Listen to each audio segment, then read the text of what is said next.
आगामी ईद ए मिलाद सणाच्या पार्श्वभूमीवर अमळनेर शहरात शांतता व सुव्यवस्था अबाधित राहावी यासाठी सोमवारी 24 ऑगस्ट रोजी सकाळी 10 ते 11 वाजण्याच्या दरम्यान अमळनेर पोलीस प्रशासनाकडून भव्य रूट मार्च काढण्यात आला। पोलीस अधीक्षक श्रीकांत धिवरे, चाळीसगाव परिमंडळाचे अप्पर पोलीस अधीक्षक अशोक नखाते आणि उपविभागीय पोलीस अधिकारी विनायक कोते यांच्या प्रमुख उपस्थितीत हा रूट मार्च काढण्यात आला। शहरातील डॉक्टर बाबासाहेब आंबेडकर चौक, पाचकंदील चौक, दगडी दरवाजा, सराफ बाजार, पानखिडकी, वाडी चौक, झामी चौक, पवन चौक, तिरंगा चौक आणि गांधलीपुरा चौकी या अत्यंत संवेदनशील भागात पोलिसांनी पथसंचलन केले। या रूट मार्चमध्ये अमळनेर, मारवड, एरंडोल, धरणगाव व चोपडा येथील एकूण 11 अधिकारी आणि 125 पोलीस अंमलदार सहभागी झाले होते।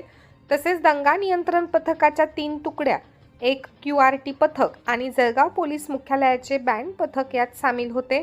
कायद्याचे पालन करण्याचे आणि शांतता राखण्याचे आवाहन प्रशासनाने केले आहे। दरम्यान शहरात कानबाई निमित्त मिरवणूक सुरू असताना विराज DJ वाहन क्रमांक MH18D 7326 वरील चालक मनोहर गंगाराम जगदेव राहणार न्याहाळोद व शिवसाऊंड DJ क्रमांक MWD 2323 वरील चालक दीपक शांताराम भोई राहणार भोईवाडा अमळनेर यांनी आवाज कमी न करता रस्ता अडवून वाहतुकीची कोंडी केली। पोलिसांनी त्यांच्या विरुद्ध भारतीय न्यायसंहिता कलम 223, 285 प्रमाणे गुन्हा दाखल केला आहे। हेड कॉन्स्टेबल गणेश पाटील, मिलिंद सोनार, सिद्धांत शिसोदे, मयूर पाटील यांनी ही कारवाई केली। तपास गणेश पाटील करीत आहेत।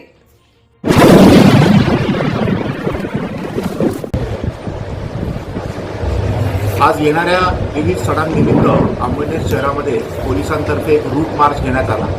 पोलिसांची संपूर्ण तयारी पूर्ण झालेली आहे। आपण याच्यामध्ये SRP देखील आपल्याला मिळालेली आहे, होमगार्ड्स देखील मिळालेली आहे। आपण RCP आणि स्ट्रायकिंग फोर्स देखील यावेळेस बंदोबस्ताला तैनात करणार आहोत। ड्रोनच्या माध्यमातून देखील आपण याच्यावर सर्व्हेलन्स ठेवलेला आहे आणि आज त्या निमित्तानं सगळ्या नागरिकांना आवाहन करण्यात येते की येणारे सर्व जे सण आहेत ते अत्यंत शांततेत पार पडतील अशी आपण सर्वांनी दक्षता घ्यावी। धन्यवाद। सर, असं काही आपल्याकडे नॉर्म्स आहेत की अशी प्रकारची मिरवणुकीत आक्षेप दृश्य नको वगैरे असं काही आपल्याकडे नॉर्म्स आहेत का? आपण जिल्हाधिकारी आणि कलेक्टर आयुक्तांची आपण सर्व एक परवा मीटिंग घेतली। त्याच्यामध्ये आपण काही सूचना दिलेल्या आहेत की कोणीही आक्षेपार्ह बॅनर लावू नये, आक्षेपार्ह गाणी वाजवू नये, आक्षेपार्ह घोषणा देऊ नये, जेणेकरून इतर समाजाची भावना दुखावल्या जातील असे कुठलेही कृत्य आपण करू नये, मोठे मोठे झेंडे फिरवू नये अशा सूचना आपण पोलिसांतर्फे देण्यात आल्या।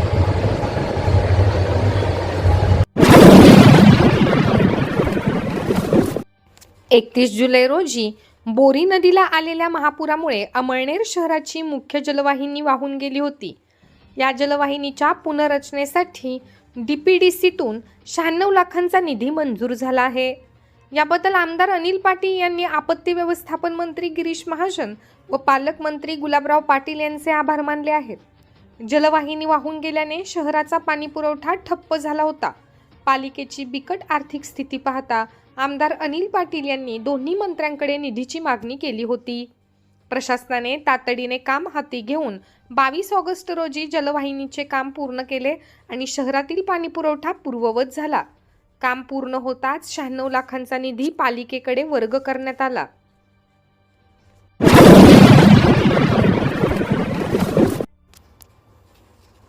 मार्केटिंग फेडरेशनतर्फे फ्रूट सेल सोसायटी केंद्रामार्फत सुरू असलेल्या शासकीय ज्वारी खरेदी प्रक्रियेत मोठा घोळ समोर आल्याने गेल्या 6 दिवसांपासून खरेदी पूर्णपणे ठप्प झाली आहे।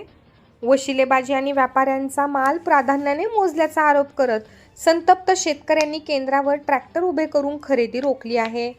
नोंदणी प्रक्रियेदरम्यान ऑनलाईन नोंदी करताना अनुक्रमांकांची फेरफार झाल्याने 300 क्रमांकावरील शेतकऱ्यांचे नाव थेट 900 वर गेल्याचा प्रकार घडला। यामुळे प्रत्यक्ष शेतकऱ्यांऐवजी व्यापाऱ्यांची ज्वारी आधी मोजली गेल्याची तक्रार शेतकऱ्यांनी केली आहे।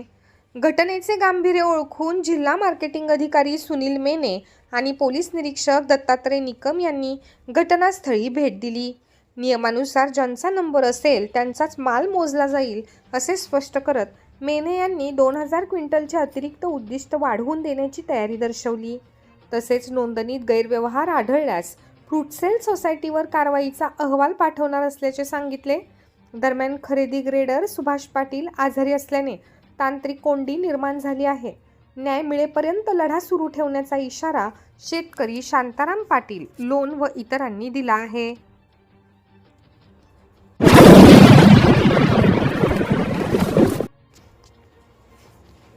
अमळनेर कृषी उत्पन्न बाजार समिती गणेशोत्सव मंडळाच्या सन 2026 ते 27च्या नूतन अध्यक्षपदी अमरदीप अमृतकर यांची सर्वानुमते निवड झाली आहे. सभापती अशोक पाटील व अध्यक्ष गौरव पाटील यांच्या उपस्थितीत पार पडलेल्या बैठकीत नवीन कार्यकारिणी जाहीर करण्यात आली. नवीन कार्यकारिणीत उपाध्यक्षपदी महावीर बाफना व हितेश बितराई, सेक्रेटरी प्रकाश अमृतकर, सहसेक्रेटरी ध्रुव पारख तर खजिनदारपदी सचिन पाटील यांची निवड करण्यात आली. मंडळातर्फे यंदा महाराष्ट्राची लोकधारा हा 30 मिनिटांचा विशेष सजीव देखावा सादर केला जाणार आहे. महाराष्ट्राची संस्कृती व लोककला दर्शवणारा हा देखावा दररोज रात्री 7 ते 12 या वेळेत दर अर्ध्या तासाने दाखवला जाणार आहे.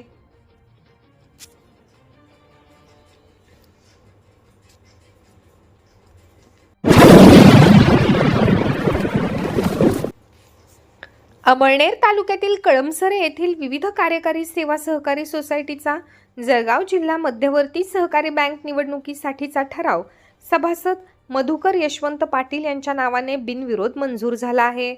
मधुकर पाटील हे पत्रकार बाबूलाल यशवंत पाटील यांचे मोठे बंधू आहेत. या प्रसंगी सोसायटीचे पदाधिकारी उपस्थित होते.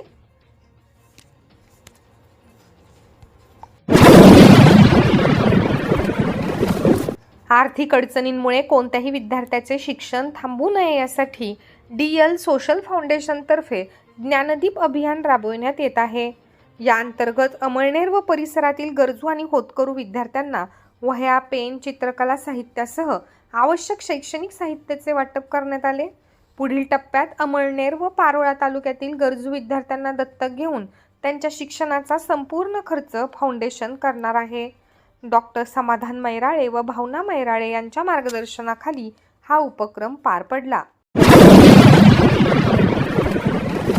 जिल्हाध्यक्ष ॲडव्होकेट अविनाश भालेराव यांच्या आदेशानुसार अनुसूचित जाती विभागाचे जिल्हाध्यक्ष ॲडव्होकेट अंकुश कटारे यांनी अमळनेर तालुका काँग्रेस कमिटीला भेट दिली. यावेळी तालुका अध्यक्ष भागवत सूर्यवंशी व भगवान संदानशिव यांनी बूथ रचना व संघटनात्मक कामाची माहिती दिली. बैठकीत पक्ष संघटन मजबूत करण्यावर सविस्तर चर्चा झाली. या प्रसंगी जिल्हा युवक अध्यक्ष महेश पाटील, राहुल मोरे, राजू भाट यांच्यासह विविध पदाधिकारी व कार्यकर्ते उपस्थित होते.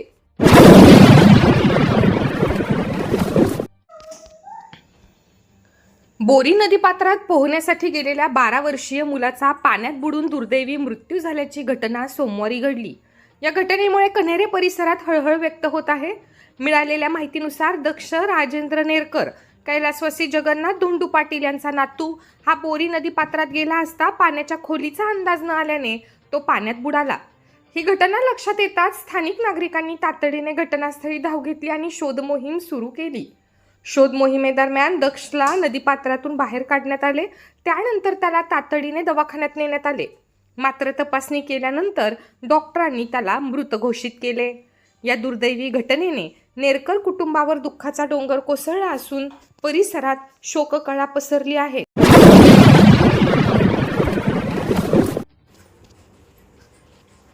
सासूने दोन्ही किडन्या फेल असल्याने डायलिसिसवर असलेल्या आपल्या जावयाला स्वतःची किडनी देऊन जावयाचे प्राण वाचवले आहेत.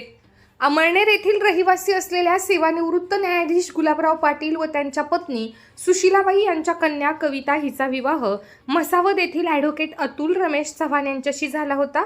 कविता नाशिक ग्राहक न्यायालयात न्यायाधीश म्हणून काम करते, तर जावई अतुल चव्हाण नामांकित कंपनीत कायदेशीर सल्लागार म्हणून काम करतात.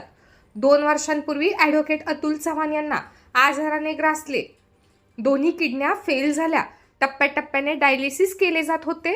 दोन्हीकडील कुटुंब अस्वस्थ झाले होते. किडनी बदलण्याशिवाय पर्याय नव्हता. त्यासाठी दाता मिळणे अवघड होते आणि मिळाला तर किडनी मॅच झाली पाहिजे अशा विचारांनी कुटुंब खचले होते. सुशीलाबाईंनी धाडस केले. एका किडनीवर आपण जगू शकतो, मात्र एक किडनी दिली तर जावयाचे प्राण वाचवून मुलीला न्याय देऊ शकतो, म्हणून त्यांनी किडनी दान करण्याचा निर्णय घेतला. नाशिक येथील 9 पर्स हॉस्पिटलमधील डॉक्टरांकडे इच्छा व्यक्त करण्यात आली. दोघांची चाचणी घेण्यात आली. सासूबाईची किडनी मॅच झाली. एक किडनी काढून जावई ॲडव्होकेट अतुल चव्हाण यांना किडनी दान केली. मुंबईचे तज्ज्ञ डॉक्टर अमोल कुमार पाटील व डॉक्टर नागेश आघोर व इतर डॉक्टरांनी शस्त्रक्रिया केली. सासूने जावयाचे प्राण वाचवून मुलीचे सौभाग्य कायम ठेवल्याने समाजात आणि नातेवाईकात सुशीलाबाईवर कौतुकाचा वर्षाव होत आहे.